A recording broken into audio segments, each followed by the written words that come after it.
Welcome to the Badass Breastfeeding Podcast. This is Dianne, your lactation consultant. And I'm Abby, the Badass Breastfeeder. And today's episode is brought to you by our new sponsor, the Breastfeeding Shop. The Breastfeeding Shop helps new and expecting parents by supplying breast pump accessories and more through insurance. Oh, breast pumps and breast pump accessories, not just accessories. That would be silly. Breast pumps too. And today's episode is also brought to you by Silverette. Have you ever struggled with sore or cracked nipples while nursing your baby? Silverette Silver Nursing Cups are your one-stop solution. And we will hear more from our sponsors later, but you can head to badassbreastfeedingpodcast.com and check our sponsor page. If you need anything, see if you can give any of them your business because they make this podcast possible. And while you're there, scroll down and enter your email address, and we will send episodes straight to your inbox every week. And don't leave without checking our shop page and all of our awesome merch, our bussin' merch. And once again, we are hosting our ongoing giveaway for people who leave reviews on iTunes or any other podcast apps where you're able to leave reviews. Everyone who leaves a review and sends us a screenshot will be sent Badass Breastfeeding Podcast stickers and Thank You for Nursing in Public empowerment cards.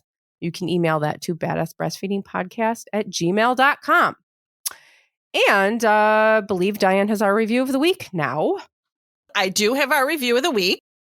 And this is like it's kind of a mediocre review, but I wanted to talk about it. So it says helpful info. An easy listen that presents up-to-date and science-backed lactation information. I do wish the hostesses were a bit more positive and uplifting. Oftentimes, I think they share their own opinion on things instead of staying objective, which can be a turnoff if you don't agree with them. So I definitely wanted to talk about this because I think everybody kind of gets in that place sometimes.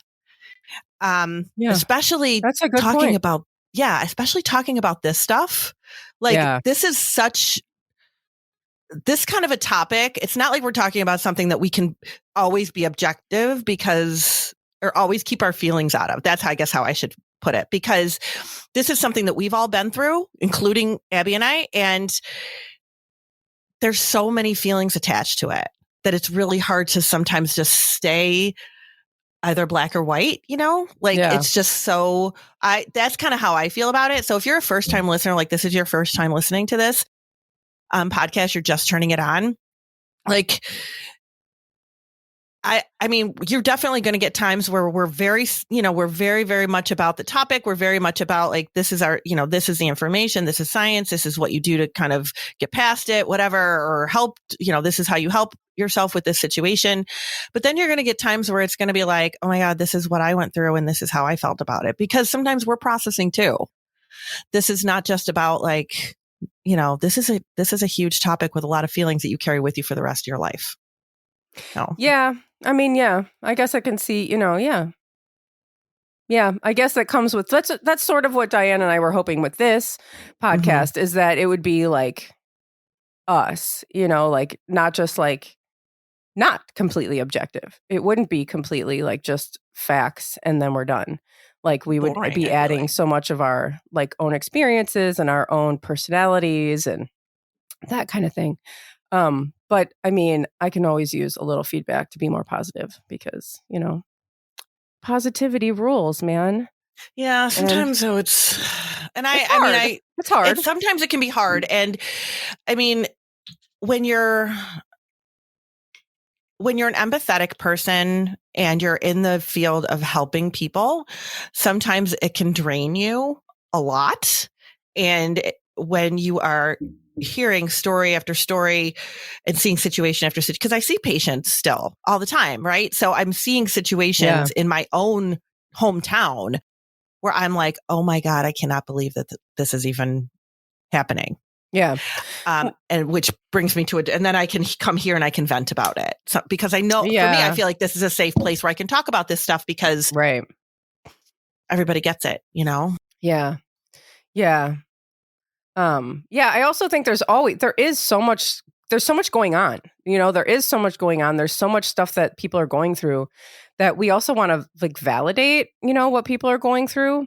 And, oftentimes people aren't really going through great things.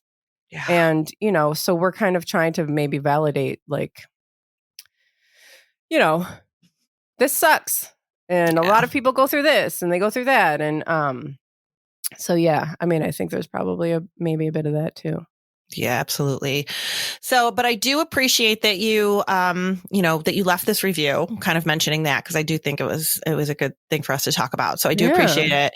And thank you so much for saying that we are like, science-based and fact-based, because we really do hope to that. Yeah. That's really something that we want to be.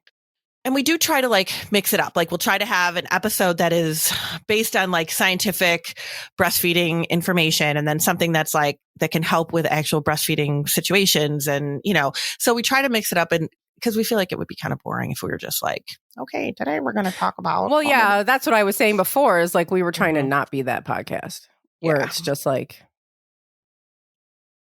something that you could read. You could just as well read this.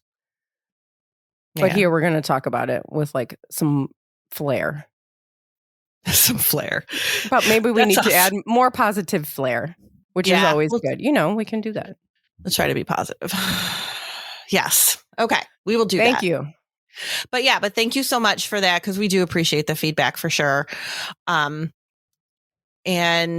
today, like we're going to talk about like the not recommended, but this came to us from a message that you got, didn't it? Or no? Crap. Did it? I thought it did. I thought somebody asked if they could do something. I think it's somebody asked a question if they could do Botox.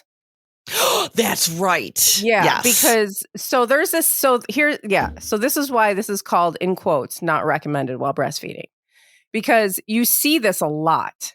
This Botox not recommended while breastfeeding. Tattoos not recommended while breastfeeding. Retinol, that's another big one. Right? Yeah, retinol, all the time. Sushi. Mm-hmm. I mean, there's so many things. Lactation tea.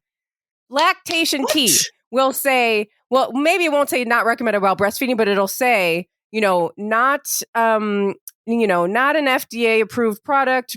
Check with your doctor before using if you're pregnant or breastfeeding. And it's like, lactation tea? Yeah. Oh my God. And supplements and it's got it on a lot of things. And let's talk about what that means. And when it is truly not recommended while breastfeeding, or the other reasons that this shows up on packaging. So go ahead. Where do we start? Where do we start? Let's start with the different reasons.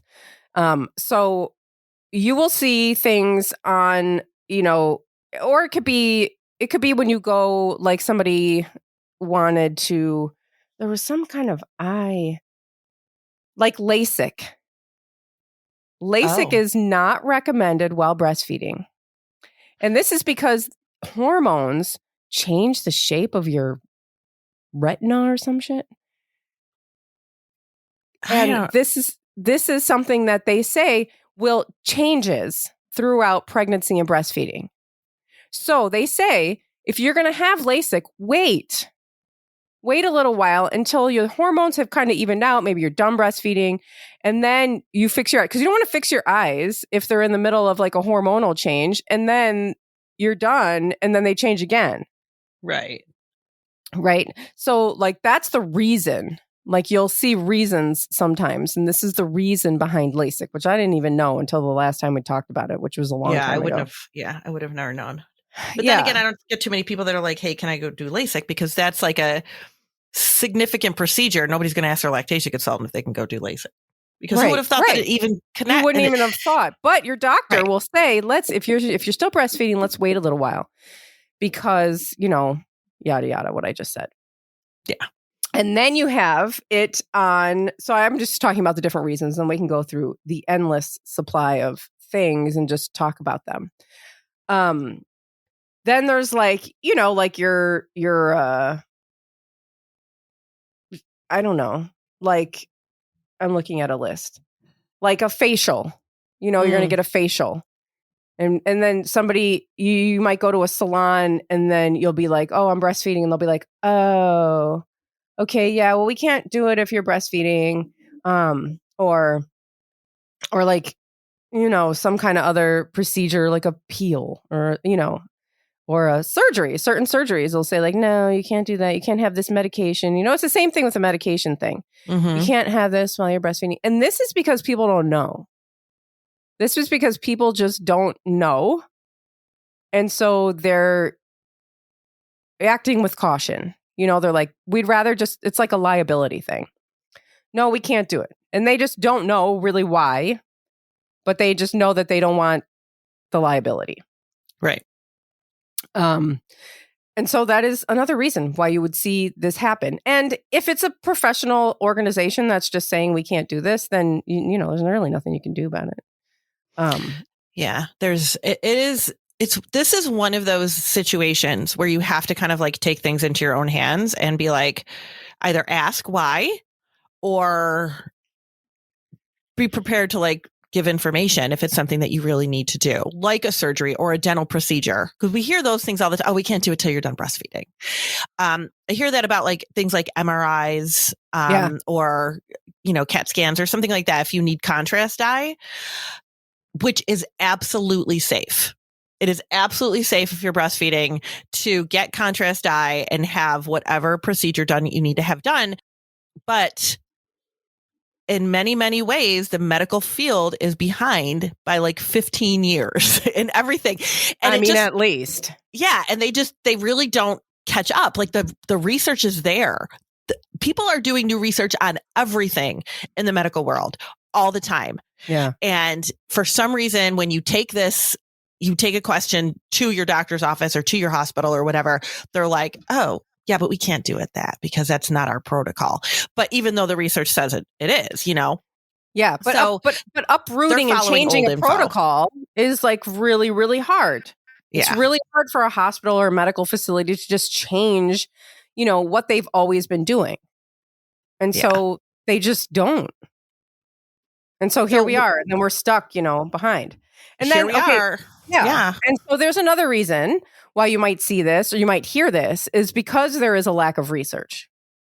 And this is like things where you might hear it with certain medications, where they'll just see, and this is like, pretty reasonable answer. But so, there's, certain things are researched to death, like you said. And certain things just aren't, especially in like women's health. There's like not a lot of research that goes on. And so maybe there's like a new medication, a new procedure, a new whatever, that they'll just be like, no, we can't do it. And you're like, oh, wow, that must really be unsafe. And it's like, it's not. It's just the fact that they haven't really like built up a body of research around it yet. Yeah. And so that's why you would kind of see these things. And in those situations, because I have that happen where, somebody will come to me with a medication and will be like, look it up. And it says, not a lot of information behind this, medication or whatever. And because there are doctors that are researching specifically medications with breastfeeding. So it gives us somewhere to look for information on this. Yeah.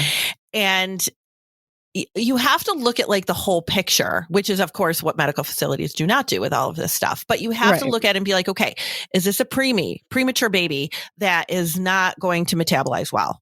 Is this a premature baby that is like 3 days old that is not going to metabolize this medication well? Is this, a mother that's on 15 other medications and something might not, it might just be too much stuff. There's different things that we need to look at. Like, how old is the baby? How much is the mom even breastfeeding? She's breastfeeding once a day. The baby's 1.5 years. Oh my God. Come on. Yeah. How much is the baby getting? Like, nothing, that's right. So different than a baby that's nursing 12 times a day. So we really need to look at the whole situation. And that's just something that doesn't happen. Well, and you have to take into consideration too people's understanding of lactation. Like, does it make sense? Right. Does it make sense that this would go into the breast milk in high doses, and once you understand how the body works and lactation works, then you can look at things like with a little bit of common sense too. Yeah, that's like pretty much what it is. Like eardrops. I remember this was like, I had an ear infection, a really bad ear infection. And I was it's like, I can't remember what the chemical was, but it was something everybody knows. But it was like, a strong medication if you're like taking it orally or something. And I remember reaching out to this lactation consultant, and I was like, yeah, they were worried about me having it, because I'm breastfeeding. And she was just like, it's an eardrop. Like, put it in your ears right now. Do it. And now I look back and I'm like, it's so funny that I was worried about that because it's going into my ear. How is it going to get into my breast milk? Right. I mean, and we get this a lot with retinol. And I feel like retinol comes in like, what is all retinol? of a sudden I'll get like 3 or 4 people that'll email me like on the same day about retinol. I was like, I don't know what the hell's going on, but retinol is in like facial lotion. It can be like an acne treatment. And you're not supposed to, it's strong. Like it's strong, but it's, it helps with like, skin care. Yeah. It's like in a lot of skincare and face washes and stuff like that. Mm-hmm. It's totally fine. It's a topical. It's going lotion. On your face. It's going on your skin. Don't feed it to your baby. Don't rub it on your nipple and then feed your baby. Like that's not where it's going. It's going on your face. So it's fine. Yeah. Like it's totally fine. But it says on the box not to use it if you're breastfeeding. Right. And then you're already freaking out about everything because you're a new parent and you have a baby and you're just freaking out about everything because that's how it goes. Mm-hmm. And then you see all these things and it's really, really worrisome. And so it's like I said, it's really funny to look back and think that the eardrops were a danger. But like in that moment, it didn't seem unreasonable at all. I was really questioning like, wait, can I use this? Yeah. All right. Let's take a break. And then I've got a good story for us too. Okay. So. And I've got a list of a whole bunch of things to go through to just like things that people like question. Yeah. Perfect. All right. We'll be right back. Today's episode is brought to you by the Breastfeeding Shop. The Breastfeeding Shop helps new and expecting moms around the world with their breastfeeding journey by supplying breast pumps, breast pump accessories, and more through insurance. The Breastfeeding Shop works with most health insurances like TRICARE, Aetna, Cigna, United, Blue Cross Blue Shield, and more. As a female-owned company, the Breastfeeding Shop helps provide resources to parents so they have a successful outcome. Whether it be for a mom who chooses to exclusively breast pump, breastfeed, or both use a breast pump and breastfeed. It's not just about shipping a pump to a new mom. It's understanding and relating to her needs individually and making her day a little easier. Check out the Breastfeeding Shop's breast pumps at thebreastfeedingshop.com. That's thebreastfeedingshop.com. Check them out and apply for one through your insurance. And today's episode is also brought to you by Silverette. Have you struggled with sore or cracked nipples while nursing your baby? Silverette Silver Nursing Cups are your one-stop solution to soothe and protect your nursing nipples. Since silver is a naturally antimicrobial and antifungal metal, it can help ward off bacteria and infections before they appear. Silver, a naturally antimicrobial, antifungal, and antibacterial metal, contains potent anti-inflammatory properties that can be used to help heal and prevent cracks, cuts, soreness, wounds, and infections. Silverette are the original and authentic silver nursing cups, both clinically tested and registered with the FDA, because your nipples deserve the best. Join us on Mission Happy Nipples. Use code BADASS for 15% off your order of the Silverette nursing cups. That's BADASS for 15% off at silveretteusa.com. That's silver, SILVERETTE, USA.com. And our sponsors and the promo codes can be found at badassbreastfeedingpodcast.com or wherever you're listening from. And at badassbreastfeedingpodcast.com, you'll find all of our other episodes and information about scheduling your very own one-on-one online lactation consultation with Dianne. With me. All right. Yay. Tell me your story. Tell us your story.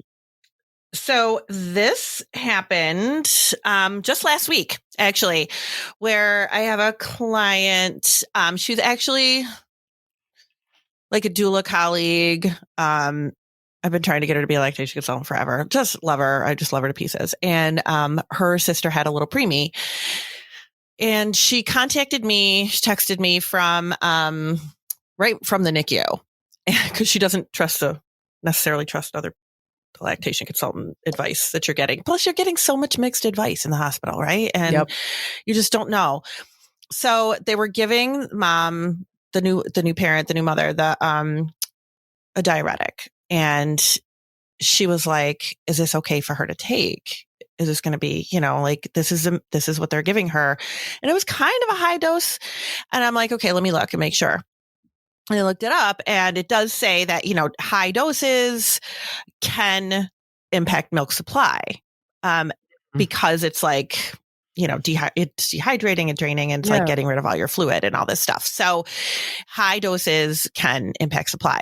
So this is a new parent who it's her second baby. She got a really, really great milk supply, and I wasn't too concerned about it. I was like, okay, I don't think this is going to be a problem for her because she does have a really great milk supply, but we want to make sure that she wasn't going to be taking it for a long period of time. So I said, it's fine. I said, but I would say if it's like, how long is she going to be taking it for? I would think that, I would like her to be like not taking it for a long time because after a while. And she goes, should she pump and dump? And I said, oh, no, because her thought process was automatically, this is bad for the baby. That was her thought automatically. And I said, oh no, it could actually impact milk supply over a long period of time. I said, which I'm not terribly worried about because she's got a lot of milk and it's her second baby. But like if she was taking it for like weeks and weeks and weeks or something like that, like I don't know how long people take diuretics, sometimes a long time. But I said, then maybe it would be an issue. But that's automatically where our thought process goes. Exactly. I was just thinking that. Yeah. And there's so many reasons too why it might be on there. Not just this is harmful to the baby. Right. Other reasons, like maybe it impacts milk supply or maybe. And that's what I tell people when they ask me, like, what can I take for a cold? And I'm like, it's not about like, okay, this is going to go to the baby. The baby's going to get all this medication. It's more about like, is this going to dry up your supply? Because some cold medications will absolutely do that because they're meant to dry you up. That's what that's what their focus is. That's the ones with the like the mucus. Pseudoepinephrine. Yes, yeah, there you go. Yeah, so it's like Benadryl and Sudafed, like those kinds of things.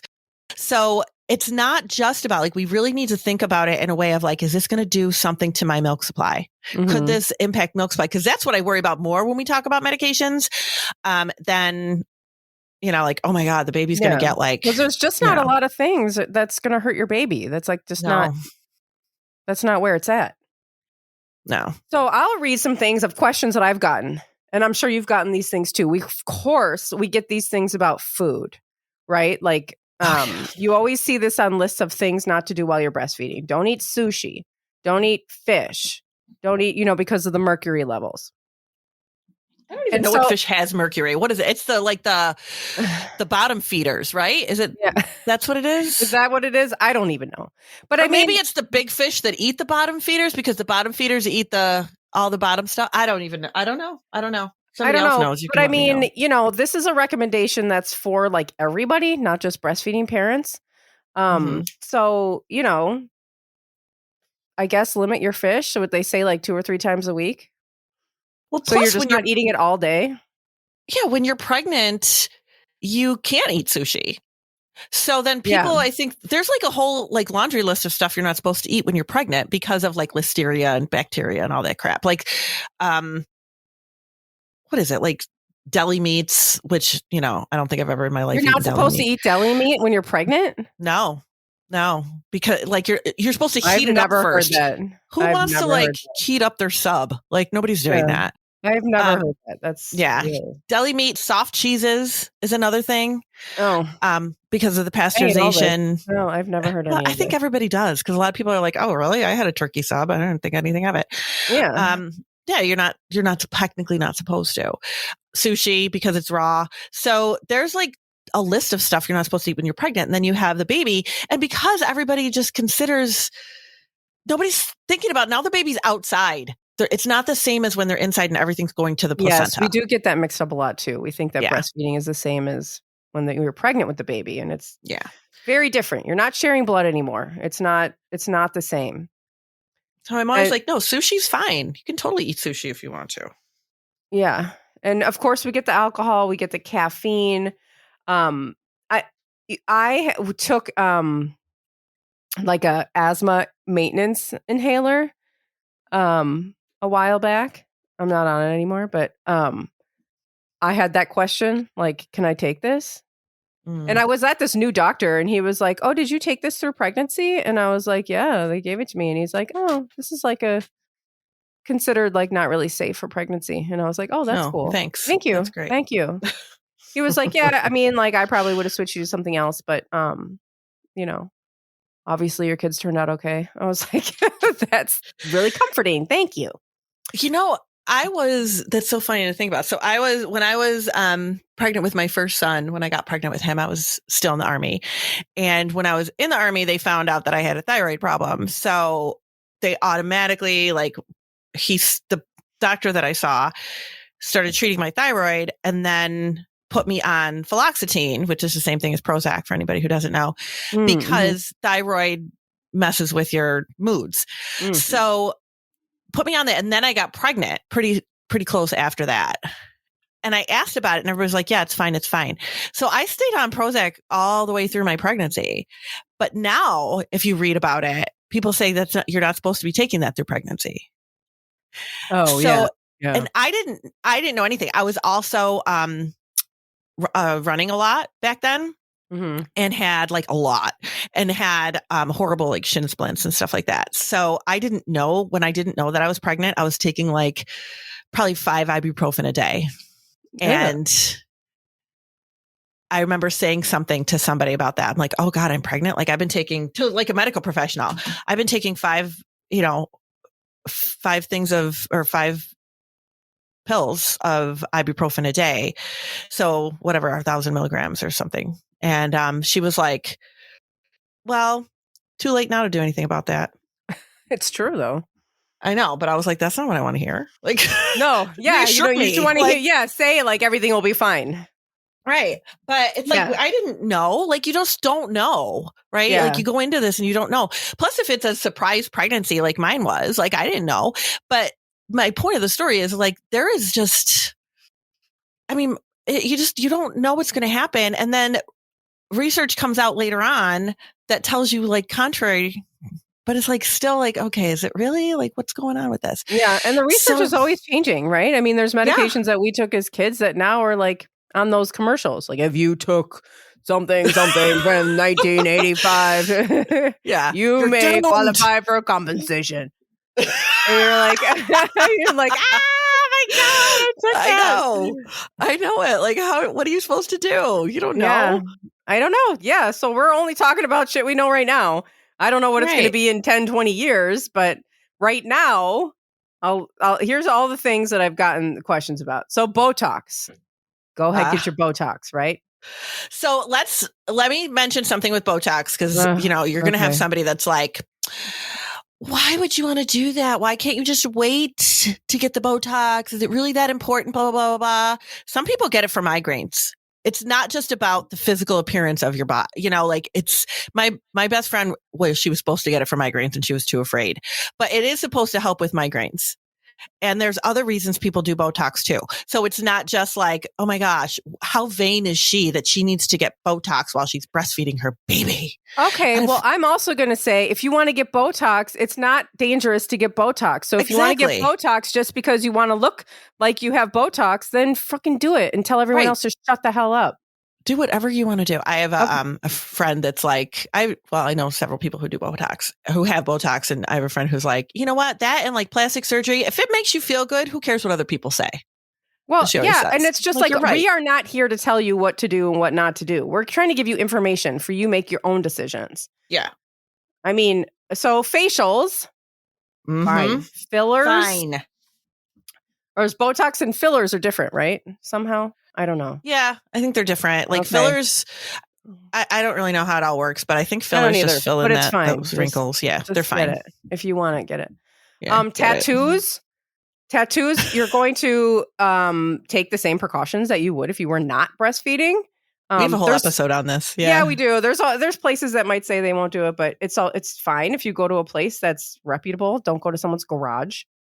So we had one of our listeners who is local to me. Love her to pieces. I don't know if she's listening or not. She might be.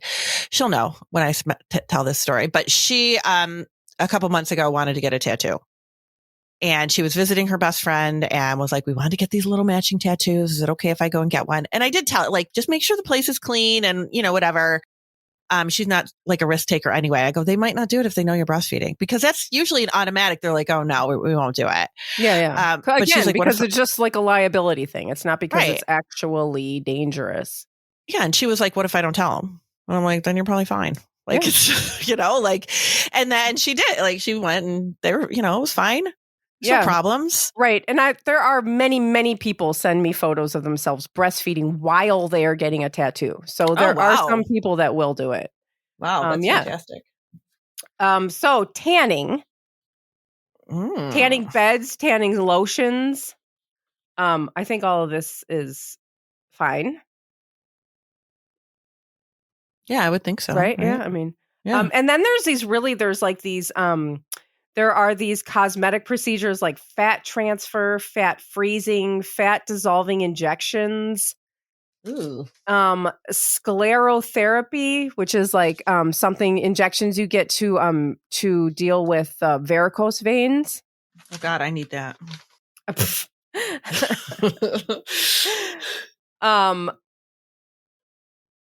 So obviously these are things that we can talk about. I don't know if these are safe. I would imagine these are safe, but these are also things that probably will say, we're not going to do this if you're breastfeeding. Yeah. Because they just don't. Because and this is going to be because there's like a risk of infection and, there's moving stuff around in your body and they, these procedures, they'll just say like, well, we're not going to do that because there's not research probably on fat transfer while breastfeeding. Right. Yeah. I doubt there is. There probably isn't. And it is really hard to, like, I don't want to say fight because we don't want anybody to, fight with people, but it is really hard to like go up against your medical facility. Like if it's something as simple as a dental procedure that we all know is safe, or, a surgery, and then they give you, pain meds after or whatever, anesthesia. We know anesthesia is totally fine. Yeah. We know that. But then all of a sudden you have them, people get it for C-sections, for crying out loud, and then breastfeed that brand new baby right away. And then you get a gallbladder out and people are like, oh no, you can't breastfeed. You can't do it's that. Like, no. Why don't you call the labor and delivery floor? They'll tell you what to do, because now you've got people on a different floor who don't know what to do with breastfeeders because they don't deal with that every day. So situations like that, you really have to be like, no, this is fine. Like you have to take that into your own hands because it is fine. Be confident about that. It is fine for you to breastfeed when you have anesthesia. Yeah. It is fine when you breastfeed if you've had a dental procedure. Those things are absolutely okay. But they will tell you no because they don't know any better. Yeah. They just aren't educated on it. They're just not. That's true. And with the holidays coming, we'll end with this. We're going to start seeing memes going around about how you can't have peppermint or parsley or sage. And ignore those because nobody is going to ingest the amount of peppermint, parsley, or sage that it would take to impact anything. That's disgusting. Your peppermint cookies from, what are these popular peppermint cookies from Whole Foods or Trader Joe's or something? I think Trader Joe's, yeah. The parsley and the sage and your stuffing or whatever, this is not a concern. And people just put this shit out every year and these memes go around and scare the shit out of people and it's really annoying. Yeah, it's, it would have to be a lot. Like a lot. More than you are going to have. Mm-hmm. Absolutely. Thanks for listening. Thank you. Go enjoy some peppermint. Bye.